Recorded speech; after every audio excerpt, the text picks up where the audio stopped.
Hi, Patrick here, taking just a few seconds to ask you a favor here. You can play a part in this YouTube channel being more effective and reaching more people.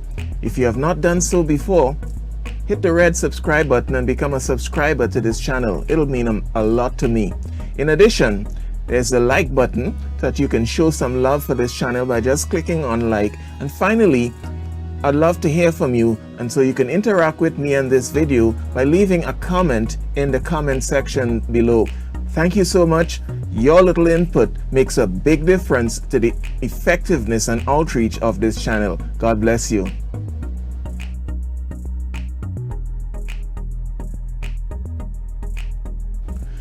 Hello and welcome to this episode of Just a Few. My name is Patrick Antwine, and as usual, in these short videos, I take the opportunity to respond to a question submitted to me. Today's question, a rather interesting one.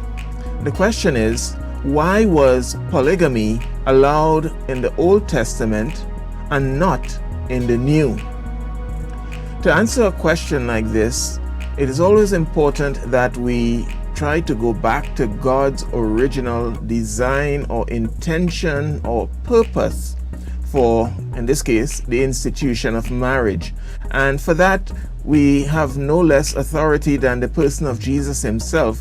And so I want to begin by looking at that issue, the original intent of God for marriage. And so I invite you to follow along as I read from the Gospel according to Matthew chapter 19, 3 verses here in Jesus' response to that question of, in that context of divorce, marriage and divorce. Matthew 19, reading from verse 4 to 6, it says, "And he, Jesus, answered and said to them, Have you not read that he who made them at the beginning made them male and female? And said, For this reason a man shall leave his father and mother and be joined to his wife, and the two shall become one flesh." He's asking them that question. Have you not read that? So he's taking them back to Genesis before sin came on the scene. "So then they are no longer two, but one flesh. Therefore, what God has joined together, let no man separate." So in that, Jesus is taking them back to the original intent and design of God. There are a few things we could learn here quickly about marriage, how God intended it.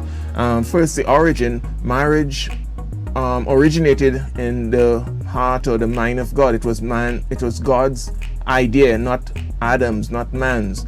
Second thing is the genders involved in marriage. God intended for one male and one female to be brought together under his providence in holy matrimony. And the third thing we pick up right there very quickly is the number of people involved in marriage, which brings us into the context of the question asked. The number involved is 2 persons, one male, one female, brought together by the providence of God. That was God's original intent. So those are some of the things Jesus wanted them to know. So then the question arises, where did polygamy come from? Well, to understand that, we go further into Genesis. After sin entered into the world, we had the civilization through the line of Cain, what is known as Cainite civilization. And then we have a civilization through the line of Adam and Eve's third son, Seth. And the seventh from Adam, along the line of Cain, was a guy named Lamech. Some people say Lamech. And his story is found in chapter 4 of Genesis. And I'm reading one verse there, chapter 4, verse 19. And it says, "Then Lamech took for himself 2 wives." This is the first instance in the Bible of a man marrying more than one wife, which was against the original design of God. So this guy took 2 wives. That's what we'll call bigamy. The name of one was Ada, and the name of the second was Zillah. So again, the first instance of polygamy in the Bible is here with this man, Lamech. And that's where it came from, and it spread from there. This does not mean that God endorsed what Lamech did. This is the Canaanite civilization, a civilization that came from the descendants of Cain after God drew Cain out of his presence in the garden, or even further, after God had originally driven Adam and Eve out of the garden. So that's where it came from. And from there, if we use the term, blossomed into the fruit of polygamy. So my question is polygamy as wonderful as it appears to some people to be? If you would study the lives of people who had polygamous relationships in the Old Testament, you will realize one of the common factors you'll find there is that there is never a single instance of a harmonious relationship or harmonious domestic setting. I'll give you a few examples so that you'll understand this is not something that we should be aspiring to be a part of, whether you're a man or a woman. Abraham, this is the longest passage I'm going to read here, so let me quickly jump into this. I'll stay within a few minutes. Chapter 16 of Genesis, I'm going to read very quickly the first 6 verses. Now Sarai, Abram's wife, had borne him no children, and she had an Egyptian maidservant whose name was Hagar. So Sarai said to Abram, "See, now the Lord has restrained me from bearing children. Please go into my maid. Perhaps I shall obtain children by her." So this was not God's idea. This was Sarai's idea. And Abraham went along. Well, I guess you could say, like a typical man, Abraham didn't want a second invitation. If your wife is saying it's okay to have another wife, you can bring her in, no problem, and you can go to bed with her. Abraham said, well, that sounds good. My wife is giving me permission. So, and Abraham heeded the voice of Sarai. Then Sarai, Abram's wife, took Hagar, her maid, the Egyptian, and gave her to her husband, Abram, to be his wife, after Abram had dwelt 10 years in the land of Canaan. So he went in to Hagar, and she conceived. And when she saw that she had conceived, her mistress became despised in her eyes. Then Sarai said to Abram, "My wrong be upon you. I gave my maid into your embrace, and when she saw that she had conceived, I became despised in her eyes. The Lord judge between you and me."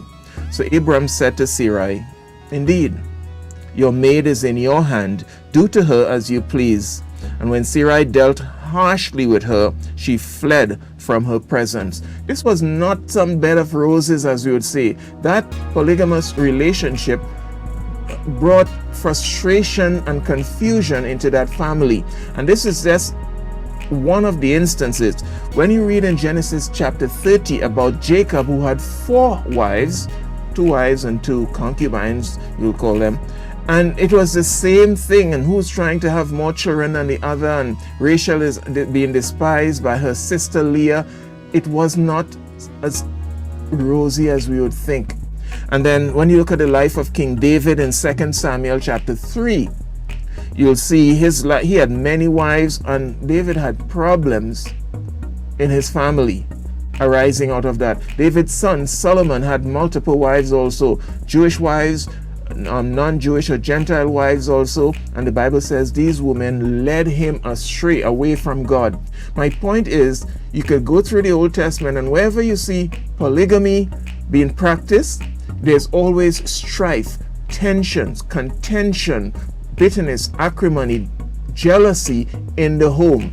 So if someone tells you, listen, we are in a polygamous relationship, whether through religion or what, and they think it's perfect, we are all a happy bunch, that's not really true. The Bible never presents polygamy that way because it's not God's will. So let me bring this to a close. And if you look, we'll realize that the Old Testament never commands that lifestyle. It was allowed or permitted because just like Moses with divorce, the Bible, Jesus will say, Moses, because of the hardness of your heart, allowed it. God allowed it because that was the desire of sinful men. In the book of Deuteronomy chapter 17 verse 17, one of the requirements of those who would become kings in Israel was that the Bible says, neither shall he multiply wives for himself. The king was not supposed to be one who married multiple wives. Of course, David went against that, Solomon, and a lot of the descendants of David went against that. In the New Testament now, to cap this off, the writers of the New Testament took us right back to God's original design for marriage. So you'll see, for instance, the Apostle Paul telling Timothy, if a person desires to be a leader in the church, he must be the husband of one wife. Later, that's 1 Timothy chapter 3 verse 2. Later on in that same epistle, 1 Timothy chapter 5 verse 9, you'll see in telling Timothy how to qualify widows to receive support from the local churches, she had to be a person who was only married to one man.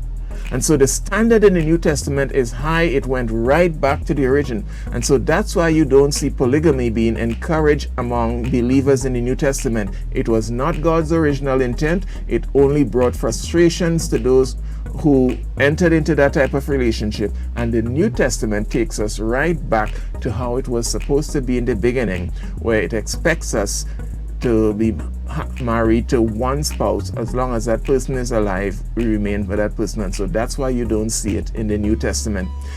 My name is Patrick Antwine. Thank you for allowing me to respond to that question. I trust that the answer met your expectation.